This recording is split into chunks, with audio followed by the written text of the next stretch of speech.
The River Loughor in Carmarthenshire, Wales has its source at an underground lake at the Black Mountain and emerges at the surface from Llygad Llwchwr, which translates from the Welsh as Eye of the Llwchwr. It flows past Ammanford and Hendy in Carmarthenshire and Pontarddulais in Swansea. The river divides Carmarthenshire from Swansea for much of its course, and it separates Hendy from Pontarddulais at the point where the river becomes tidal. The Llwchwr meets the sea at its estuary near the town of Llwchwr, where it separates the south coast of Carmarthenshire from the north coast of the Gower Peninsula. Among its tributaries is the River Llwchwr, which joins the Llwchwr near Pontarddulais. The area of the catchment is some 262 square kilometers. In the 18th century, the river was a noted salmon and sea trout river. Fish from the river was then carried on ponies to be sold at Swansea market. The fishing declined in the 19th century due to increasing pollution from industrialization. Carmarthenshire County Council is currently undertaking studies into the possibility of constructing a barrage across the River Loughor upstream for the Llwchwr Bridges estuary. The Llwchwr estuary is the region of the waterway below the road and rail bridges at Llwchwr, where it turns abruptly from a southerly to a westerly direction towards Carmarthen Bay. The Avon Llygad Llwchwr empties into the estuary just below the Llwchwr Bridges. This region almost completely empties at low tide, exposing extensive sandy areas supporting a thriving cockle industry. On the south side of the inlet, the gathering and processing of cockles contributes significantly to the economy of the villages of Crofty, Llanmorley and Penclawdd.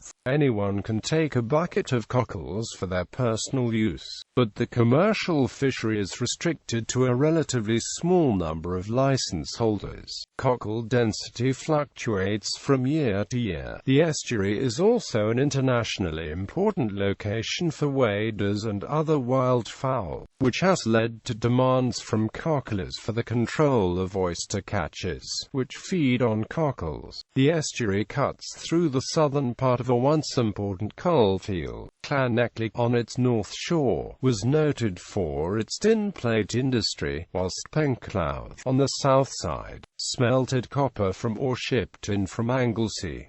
Both required ready access to the Bristol Channel via Carmarthen Bay. The main channel has fluctuated from side to side of the estuary in the past. In the late 19th century, the Llanelli Port Authority obtained legislation permitting the construction of a training wall intended to confine it to the north side of the estuary. Unfortunately, this merely dissipated the currents, accelerating the silting up not only of the entrance to Llanelli North Dock but also of the Penclawdd anchorage. The wall has since been breached in several places. A later influence on the physical environment was the planting of cordgrass to claim grazing land at the western end of the Gower side during the 1930s. This vigorous grass has since spread in a wide band all along the south side, forming the basis of a salt marsh supporting the grazing of sheep,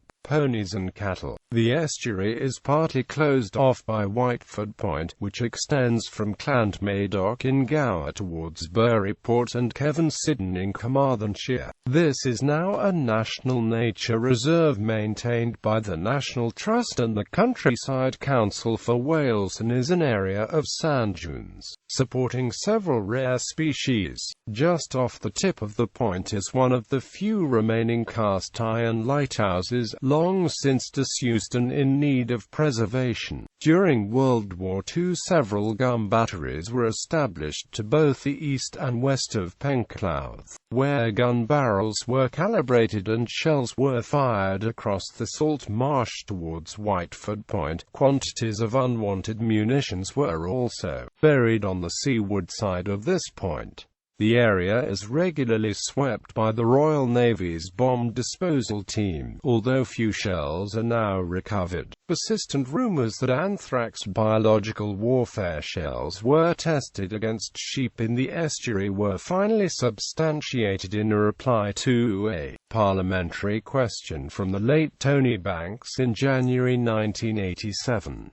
In the 1960s, the Ministry of Defence proposed to move its main artillery and explosives testing facility at Foulness, at the mouth of the River Thames, to a site between Buryport and Cadwally, which was already used in a very sporadic way as an air-to-ground rocket range. The intention was to make way for a planned third London airport. The proposal was vigorously resisted locally and was dropped when another airport site was agreed.